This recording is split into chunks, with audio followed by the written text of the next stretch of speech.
Hi guys, good morning-ish, well, noon, afternoon-ish. Welcome to Wasted Lunch. It's me, Paul McVay, sitting back, drinking my coffee. Vaping and smoking and all that good stuff. What's happening, guys? It's Tuesday, time is 12:10, Oven Standard. I hope everybody's doing well. Something I wanted to say that I haven't said for a while is thank you all very much. Everybody who's hopped on here, watched, hopped on here, commented, talked back and forth, or just viewed these videos. I want to say thank you very much for watching and checking things out, and I appreciate it very much, and much love at you. It's really cool to do this and converse with all you great folks out there. Thank you. So I just wanted to say that. Today is another hot day. I don't know what the temperature is technically, but somebody said these are the dog days of summer going on right now. Hello. I can't tell who's watching, but I just see your little picture and it's so small I can't tell who it is. But how are we doing? But somebody said these are the dog days of summer, and I took my dog out, and it's hot as a dog out there. And I'm going to try and take advantage of days like today, these last few days of hotness, and get my kids outside in this weather and make them jump in the pool before the pool is, closed up and winterized or whatever. Usually we just let the water out of the pool, but this season we're going to try actually covering it up and winterizing. Oh, it's Jake. All right. Just popped in to say hello. Well, hello to you, Jake. I hope things are, hope you're doing great, dude. It's hot out here. Is it hot where you're at? Is it hot up in Maine? As it is here. I don't know what's going on, but that sun is not playing around out there. And that's why I was saying it's if people around here are looking to, it's time to get one of those last swims in on a day like today. Yesterday I got my girthiness into the pool there for a little bit to enjoy it, and our pool is not very warm. The water's not very warm, which of course it's not a hot tub, but it was pretty chilly. But I think today, if the weather stays like this, let's see, it's hot as hell where you're at. Yeah, it's dude, last night, I don't know, upper 70s all night. Humid. Yeah, it felt like one of those Florida nights here. But yeah, eventually we couldn't handle it. And Teresa turned on the air conditioning, and so we caved in. We tried to withstand it as much as possible. I don't know how in the hell survived all those years as a kid. Well, there wasn't any options. We didn't have central air when I was growing up. We didn't have air conditioning. So I don't either. But we had huge windows in that old house I grew up in. I mean, the windows were gigantic. And that was loud. And there were windows on either side of the house, so the wind would blow right through the house. Nice cross breeze going on. That helped. But then again, when you're talking about all that humidity and stuff, what's up, Matt? When you're talking all that humidity, sometimes it feels like you're just sitting in front of heat, the register with the hot air blowing on your ass. What's wrong? New potatoes are bad? Yeah. How'd that happen? Oh, son of a biscuit. Just got some new taters and they're already bad. Yeah, I just bought those Oh, no. maybe Friday. How old are they? Friday. We got them Friday and they're bad already. Yeah. Is there something inside the potato bin that needs cleaned out? That maybe Well, now grew it on needs to be cleaned out. Cause my. You know, McVay without potatoes is bad. Well, You know. what the heck I'm gonna do now? Great. This is the Irish potato famine part 2. Grand. Gonna starve to death because of potatoes. Well, we were gonna have potatoes because with Oh no. son of a bologna sandwich. What the hell am I gonna make? No potatoes. I don't know. I don't know what we're gonna have for a side now. But yeah. Curse you, UPS! Yeah, potatoes went bad. But what was I talking about? Thanking everybody in hot weather. Yeah, I thanked everybody. Yeah, and then we were talking about how damn hot it is. Anyways, oh my gosh. Guess what I watched last night? Jake's saying it's a sin, really. Yeah. It is. Now we're going to starve, Jake. Yeah, we're going to starve now. I'll be all right for a few months. I can live off of my residual weight. You know, I've got a stockpile on me to carry me through. Kind of like a grizzly bear, you know. I stack on that extra poundage, only I usually don't work it off in the winter. I just put on more of it. So, but yeah, I'll be getting rid of it soon, maybe. With no potatoes. Yeah, what are we gonna do? I don't know. Noodles or something. I don't have any talking more food. noodles. And I have no more no noodles. more noodles. We don't have noodles, don't have potatoes. We need starches, I guess. I don't even have any vegetables, but you don't eat them anyways. Yeah, I don't eat much vegetables, much vegetation. That's a problem I have. That's one of my hang-ups. I'm not into the vegetable thing. Jake, you a vegetable eater? I tend to be more of a carnivore. I eat potatoes, but you know, they're no damn good for you. You know, I mean, I've got 30, 40 pounds of potatoes hanging off the front of my belly, you know. They're no damn good for you. They're just carbohydrates. So, Jake, you making sure that you guys get your asses out there to the beach or wherever and keep cool? You going to take advantage of this hot weather? Like I said, we got our pool set up out back, and I'm gonna, you know, yell at the kids and make them go outside and get in the damn pool. No TV today. Let's see. Oh, you do like veggies, but you crush some meat. Yeah. Yeah, it's one of my problems. You know, one of my problems. I need to eat vegetables. I'll eat a lot of them, a lot of different vegetables if they're raw and crunchy. But something happens when you cook them, boil them, bake them, they turn into a sloppy, gushy thing. Yeah, I figured you meant that kind of meat there, Jake. I just, you know, assume that. But yeah, you know, like carrots, you cook them and they turn into a mushy thing that resembles a yam or something. But I'll eat a lot of these vegetables if they're not cooked. You know, they're crispy and cold. I can tolerate a lot of vegetables that way. Now that is not a very practical way of going about it because, of course, you know, canned foods are cheaper and stay fresh longer. And, you know, if you're like me, if I were to be healthily eating vegetables, we'd be going grocery shopping all the time because, you know, them things don't stay very long.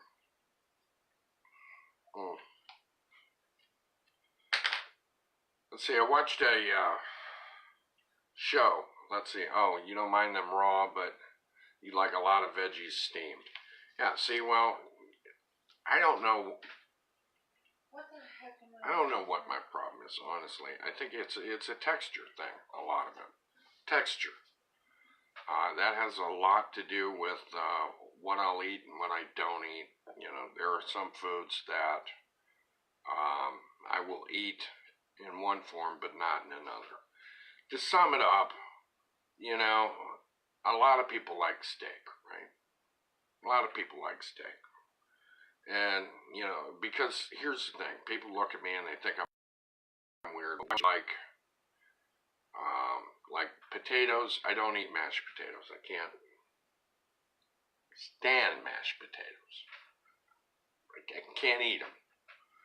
I can eat them when they're chopped into cubes and cooked in a crock pot. I can handle fried potato slices, French fries, roasted potatoes, you know, or JoJo's, whatever the hell you want to call them. But not mashed potatoes. And, you know, some people are like, well, they're still potatoes. Why don't you like them? You know, and that's when I say, well, you know, do you like steak? And a lot of people like steak. And it's like, well, you take a steak, cut it into cubes, and then puree it. Okay, in a blender. Puree that stuff and make a nice slurry. Pour it into a mug and drink that steak. And then people think, well, that's the most disgusting, awful thing ever. I'm like, but that's what it is. That's you know, that's my little analogy to, or, you know, comparison to get that across. Is that you take it and, you know, yeah. I mean, most people would not like a steak slushy, or, you know, steak slurry, whatever you want to call it. You know, DQ comes out with a new T-bone blizzard, you know. Or even if it was warm, you know, that consistency, most people, you know, would not dig it. And that's how it is with me. I didn't choose to be this way. That's just the way I am. Shoot. I am what I am. So. What did I use? Yeah, texture. Texture will keep me the hell away from a lot of food. And, but obviously I don't dislike food, or else I'd be skinny as a rail, which I am not. You know, I am what I call fatogenic. Not photogenic, fatogenic. People will misguess my weight all the time looking at me.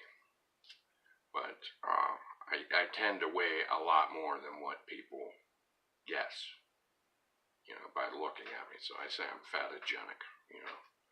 I might not look as heavy as I am, but damn it, I'm way over, you know, what the doctors recommend for somebody my height to be weighing. Chin away makes me very American, doesn't it? Let's see, the only food you're weird with as far as texture is concerned is cheese. Now, there's a subject, there's a category where there is a whole wide range of textures in there. I mean, there are firm cheeses that you can chew into, like cheddar or Swiss. Yeah, let's take Swiss. Chew into it and it's not crumbly. But then you got shit that is really crumbly, like Parmesan cheese, or a very sharp cheddar sometimes can be kind of crumbly. But then you've got those cheeses that are goopy, you know, them goopy cheeses, which see a lot of them when I watch these shows about European eating. Typically stay away from them. Yeah, goopy cheeses. Then, isn't blue cheese a goopy cheese? Or is there solid blue cheese? They're solid. There's solid blue cheese. It's crumbly. But it's crumbly and it's got veins of mold in it.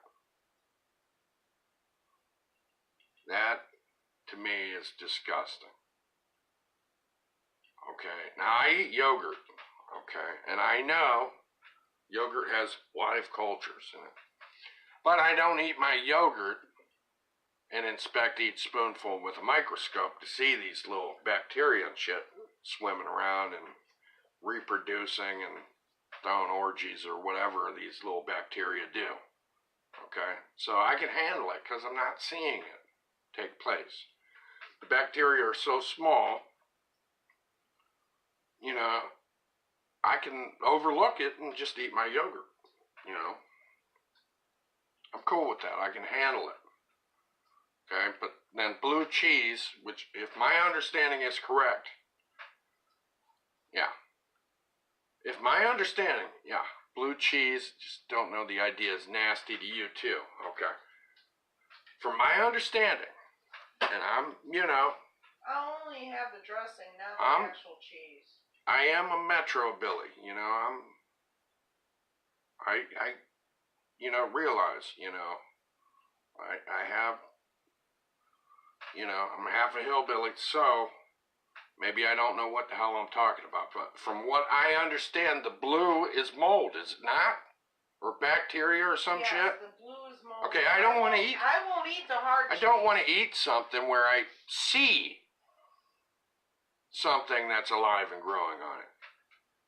I don't want to, you know? It's like, to me, I think of, you know, biting into something like that, and I got a problem with mushrooms too. I throw them right in that icky, evil food category. You know, because they're fungus and stuff. Fungus, bacterias, molds, whatever, I throw them in the same family, and it's like, you know, to me it's like, would you take a bite out of jock itch or athlete's foot? You know, would you take a bite out of somebody's, you know, nasty ass gym sock with, you know, athlete's foot on it? You know, would you steep your teeth through one of their socks? I wouldn't. So,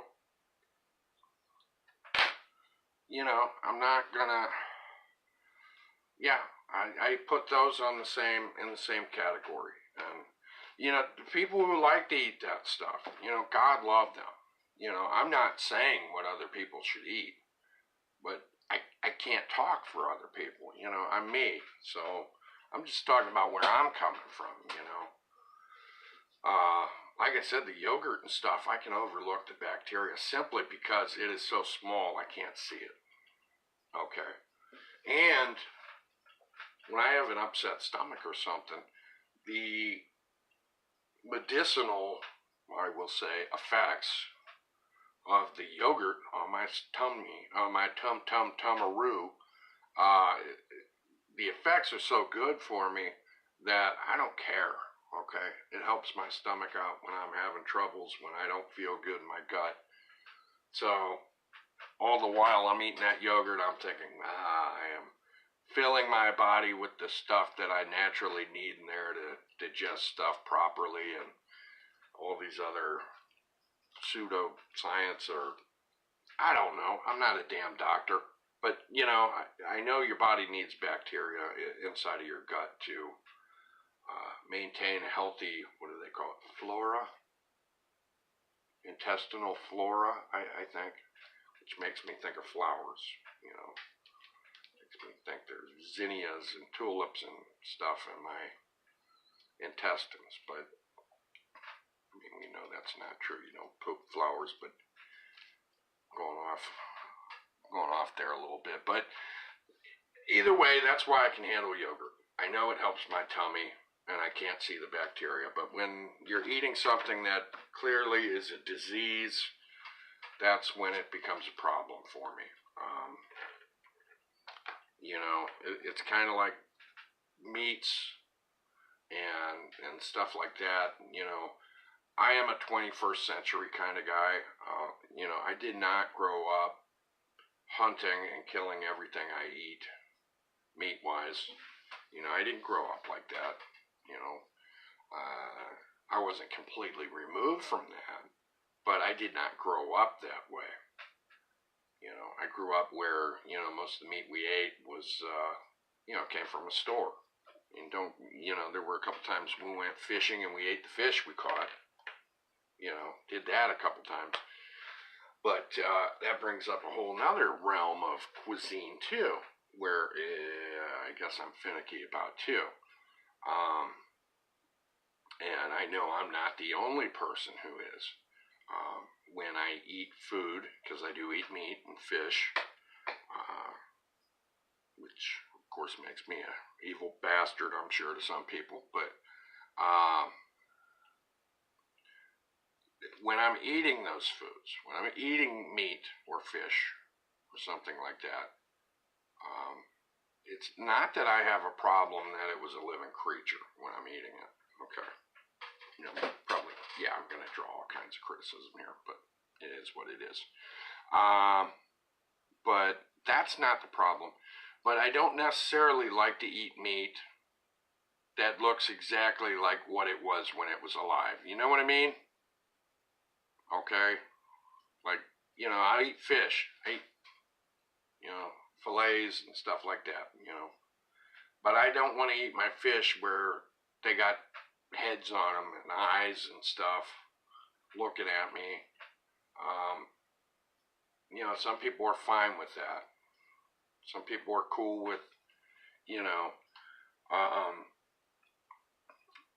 and, you know, I guess I'm one of those people who, like a lot of people, you know, the majority of people do eat meat.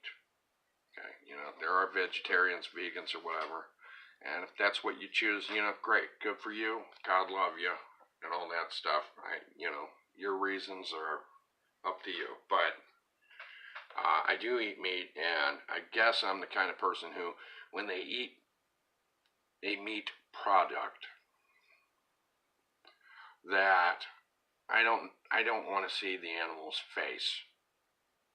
Okay, you know, like I seen a film where people were eating, you know, some Finnish cuisine where they were eating reindeer heads. And, I mean, these reindeer heads looked exactly like that. They were reindeer heads. You know, I don't know if they baked these shits or what, but, I mean, it was a straight up reindeer head. You know, disembodied reindeer head. And they're just carving chunks off of it and eating it, and piece by piece, you know. Some of the people were eating the eyeballs, and, you know, to me that was, you know, stomach turning, and I don't like to eat my meat like that. Let's see what Jake's saying. The only time I've ever felt bad for eating meat is lobster. You pick it out and they steam it in front of you, and you can hear it scream as it cooks. Kind of bad. Yeah, you know what? I've never, you know, maybe it just shows how broke I am or whatever, but never went to a place where I know what you're talking about, and I know they do that, but I've never been at a place where, yeah, you were like, that, and then they did it right in front of you. I heard they scream. I heard they, you know, I don't know. But I've never witnessed it. But yeah, it's kind of sadistic, yeah. You know. Yeah, why don't you take this thing and boil it alive in front of me, this living creature?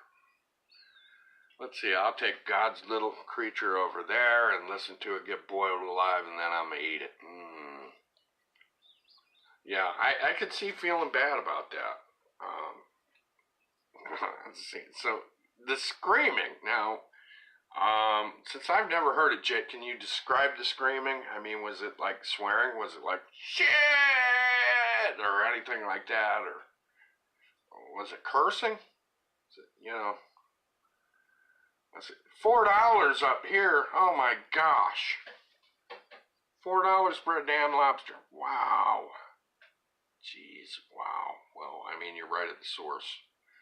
Yeah, not a pleasant thing. I wouldn't think so. I mean, that's a funny word. Yeah, talking about lobsters getting boiled alive, something, you know, I've thought about that before, but definitely not talked about here before. What's up, Angie? We're, my cousin Jake's on here, and we were just talking about, he ordered some lobsters, picked them out, and then watched them and listened to them be boiled alive before he ate them. Yeah, You know, I had lobster tail, I think, once. I had lobster tail. I didn't have a full lobster. So by the time I got it, you know, there was no head on it. You know, nothing, no eyeballs or anything like that. I think I'm getting, oh, here, I'm going to cough. Coughing jag. And I think I'm getting hiccups.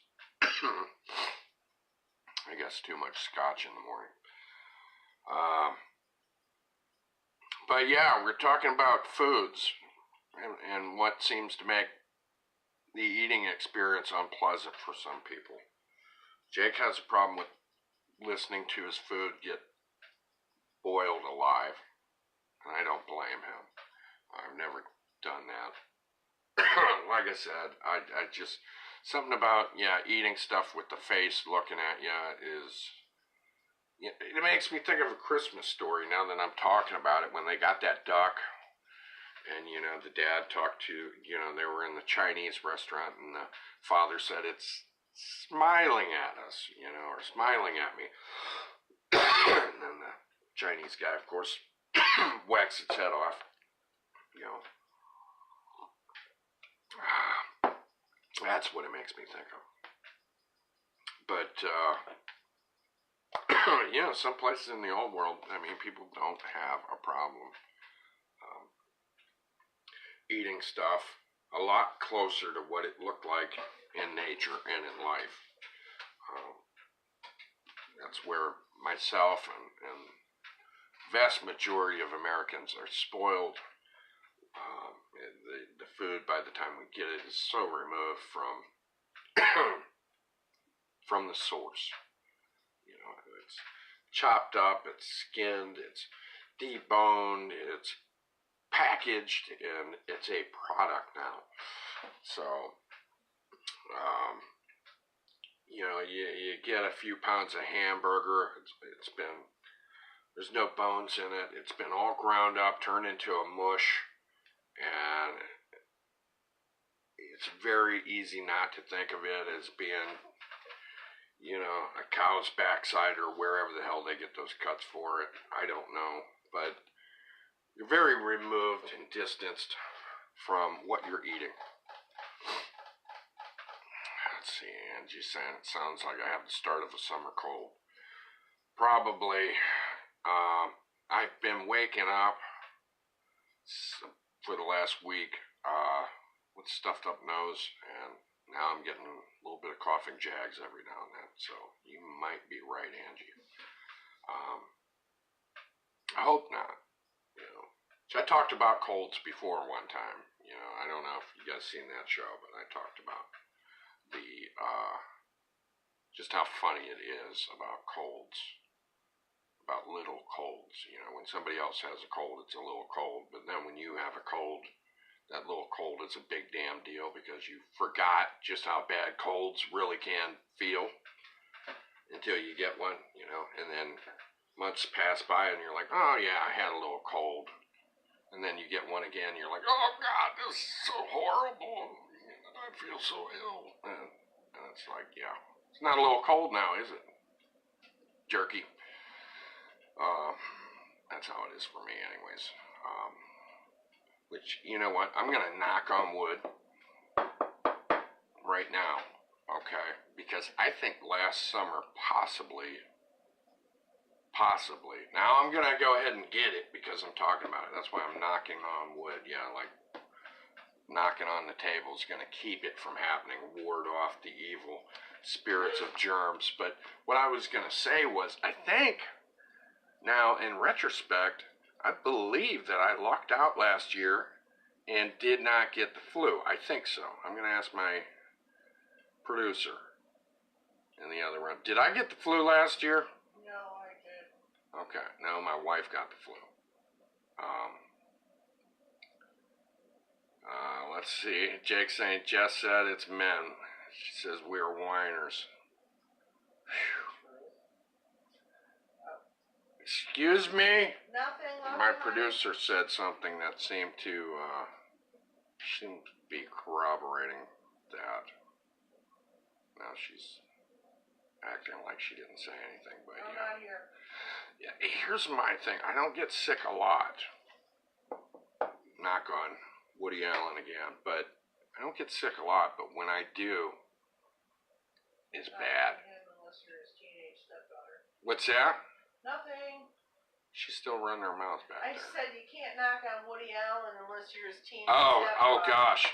She just said a disparaging remark about Woody Allen and the fact that he ended up marrying his stepdaughter, right? Didn't Woody Allen, he married his stepdaughter. I believe she was 16. Was she 16 when he married her, though? Yeah. I mean, I think it was at least legal, but weird, not right. But I think it was technically legal. But anyway, that's not why I was referring to Woody Allen. Hello. But the whole getting sick thing. Yeah, when I get sick, it's a doozy. You know, I mean, and what I hate a lot about getting sick is fevers. I can't stand fevers. Really, you know, not like you have any choice once you have them. You know, you treat them as good as you can, and that's about it. But, you know, when I get a fever, I mean, I'm more delirious than I am usually. So, yeah. But, yeah, what the heck was I going to say? Let's see, what's Angie got to say? She's not had an earache in like forever. Last winter, she had an inner ear infection. My land, it hurts worse as an adult than as a kid. Those are bad. Ear infections. Jake, you know this, right? Jake, you know this because you're a McVay, and I'm pretty certain you've had a hell of an ear history.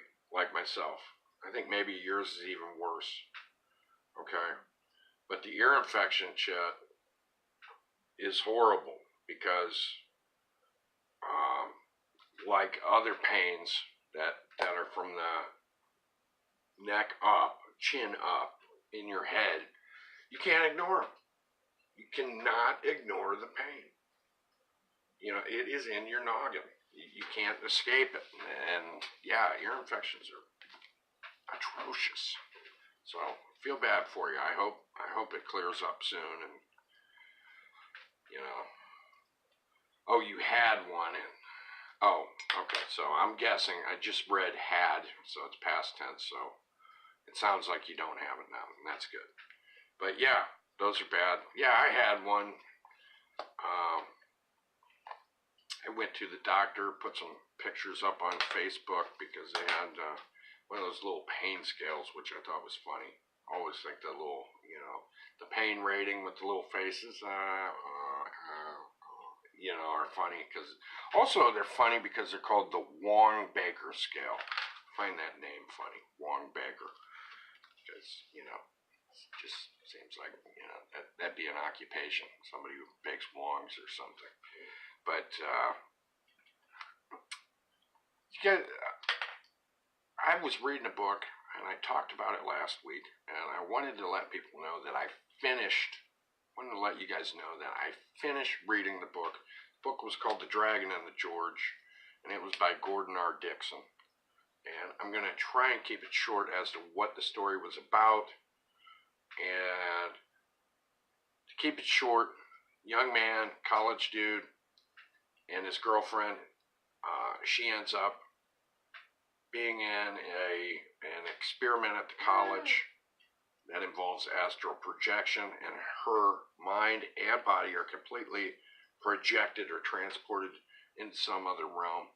While trying to save his girl, he ends up going into the experiment and gets his mind projected, but not his body, and ends up in the body of a large dragon in a medieval world. And that is the same world where his girlfriend is, but now he's in the body of a dragon and in control of this dragon. And it turns out to be England in a medieval time where magic and dragons exist. So does he end up saving his girl? Yes. By the end of the story, he ends up saving his girl. He ends up meeting some really awesome companions that become his friends and help him to save his girl. And there ends up being battles and other dragons. And that. Oh, hi, Donald. Donald Tinder hopped on here. Hope you're doing well. Hope school's going good. But, so, he goes through this world, meets companions. One of them's a really cool, giant-ass talking wolf, okay, who ends up being one of his buddies. One is a knight. Another one is like an archer, almost like barbarian chick from the woods. And another one's a great archer. They end up fighting the forces of evil. They rescue the girl. And at the end of the story, the guy who's inhabiting the dragon, his name is Jim. That character's name is Jim. Pardon me.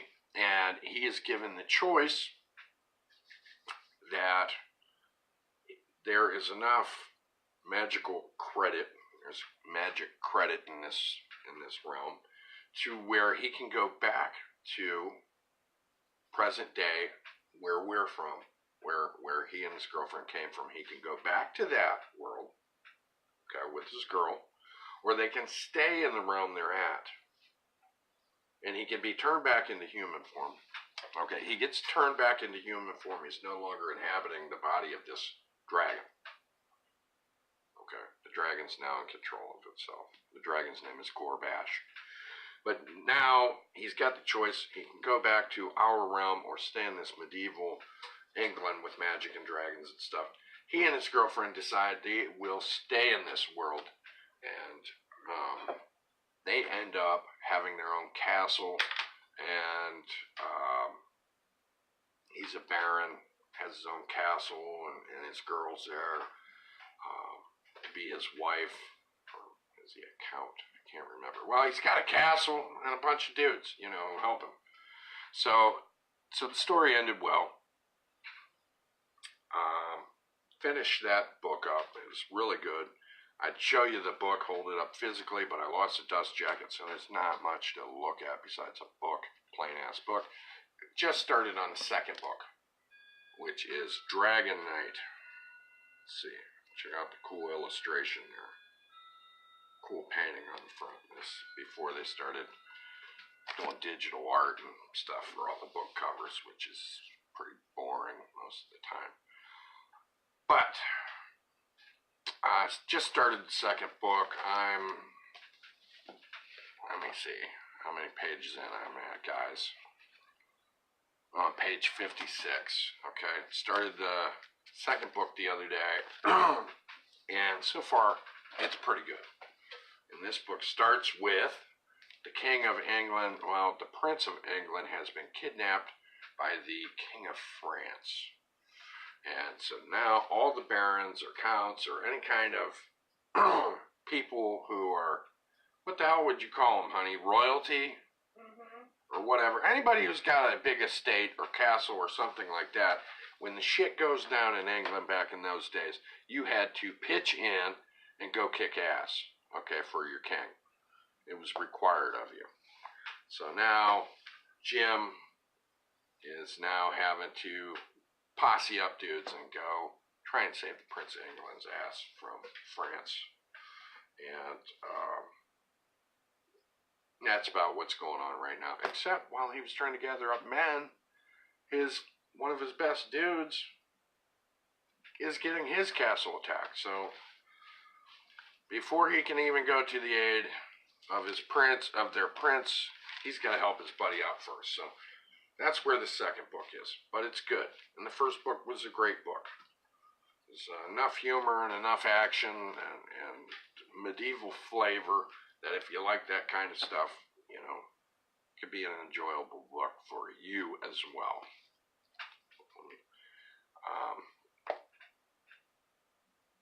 Took my dog outside earlier. She came up and started whining at me. And so I asked her if she had to go potty, and then she lost her damn mind. So I'm like, okay, she's got to go to the bathroom. Well, our dog, Nala, has been on the hunt for a couple of squirrels that live around us. She absolutely would love to sink her teeth into these squirrels. So I went to the door and opened it up, and of course, the first thing she does is bolt out to one of the oak trees in front of our house. Bolts straight out to it and starts jumping up and prancing about on her hind legs, thinking she is going to, I don't know, float up into this tree, leap up into this tree and grab a squirrel. She does this every time. Then she runs up to another tree and jumps up and then is bouncing off her hind legs in a circle around the tree, hoping to get a squirrel. And there's a cherry tree. She'll run over there, jump up, and then hop around on her hind legs, trying, futile attempt to try and get a squirrel. It's funny, though. It's really funny watching her do that. But there are two specific squirrels that she particularly hates. And their names are, one is Stubby, correct? Mm-hmm. And then the other one is, Stubby is named Stubby because his tail's stubby. And then there's Brownie, right? Yep. And he's Brownie because he's a brown squirrel. No, he's not. Black body. Oh, he's a black squirrel with a brown tail. Yep. I stand corrected. These particular squirrels are my dog's arch enemies. She hates them. She has been taunted by them, right? Yep. By both of them? Yep. Yeah, they have both led a campaign of terror against my dog. They will be on the ground and run up to a branch just out of her reach and then make noises at her, right? Yep. And tease her. I don't know if they've taken to throwing acorns at her yet or not. No, they point and laugh, though. They point and laugh at her. So she hates them. She wants them. Well, dogs love chasing squirrels. But she particularly hates these two squirrels. So, yeah, took her out and walked around the house with her after she did her chasing after squirrels. Whether or not they're there, she will behave like they are there for certain. I don't know if she thinks she throws on a good enough show they're going to surface or what. But she tries. I'll give her that. She does try. So we went around the house after that and saw an enormous toad. And I think he's a toad I seen the other day. I mean, for a toad, this thing is big and fat. Good-sized toad. But anyway, so I didn't capture the toad, but I ended up petting him, and then he secreted some kind of viscous sauce out of his lower back and hind quarter area. So I don't know what that is. I don't know what that toad stuff is, but I ended up washing my hands afterwards. But kept my dog from, I had to pet him. I had to be real sly doing it because she was out running around the yard and stuff. So I had to be really slick petting this toad because I didn't want her to take interest and hurt this little, big for a toad. So, but that was pretty cool. And then I'm walking around in bare feet, and I found out, side yard, there's an oak tree there, of course, too. And stepped on one of these, and I decided that it did not feel good. And that's where I decided these are acorns. Because when you step on them in bare feet, it does ache very much. I got a whole bunch of these, actually. Picked up a whole bunch of these little boogers. I'll show you. Still green. I'm going to look up on these things. I'd like to try and take them, plant them, and see if I could get any of them to grow and make a bonsai tree. Make an oak bonsai, have an oak bonsai tree. You know, not make one. I'm not God, but you know, grow one is what I'm talking about. I think that'd be really cool. It's just so amazing to me that these little things, you know, look how small they are.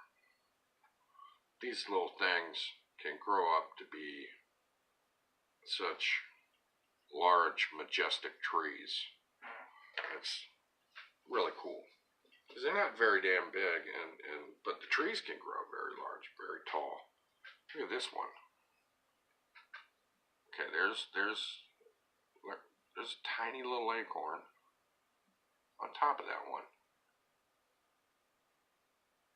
And it's cool looking at these because I've carved quite a few acorns. Okay, I've carved acorns quite a few times. Ironically, not out of oak wood, but out of maple. I'm trying to think if I ever used any other species of wood, but out of maple, yes, I've carved acorn embellishments into ornamental things. I've carved oak leaves with acorns adorning them. But like I said, it's funny because I've carved it out of maple because oak's not a very good wood for carving fine pieces, small things, and getting those little details, whereas maple is fantastic for that, although it's really doggone hard. But yeah, these little acorns are everywhere.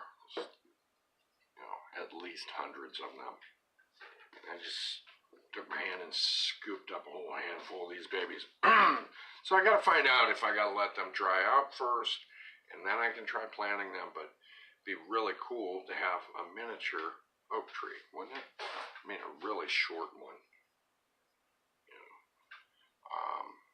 I think that'd be fun. Be very interesting. Anyways, guys. Time is 12:57 oven standard. I think I'm gonna hop off of here.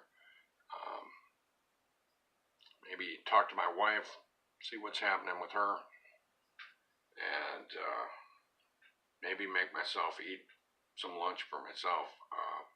I'm gonna hop off of here. Have fun talking to you guys. Like I said earlier, thanks again very much for watching the show. If you've ever watched the other shows, you know, I just want to say thanks a whole lot. I really appreciate it. And all the, you know, cool show and support. And, you know, I like this, Paul, and all those comments. I really appreciate very much. Makes me feel good about what I'm doing. And so I just want to say love you guys. And let's see. I'll be doing this. Let me see. Be doing this again tomorrow, guys. So, thanks for watching. Whatever you're doing, do it the best you can, and be happy, and hope things go great, and I'll see you later. Bye.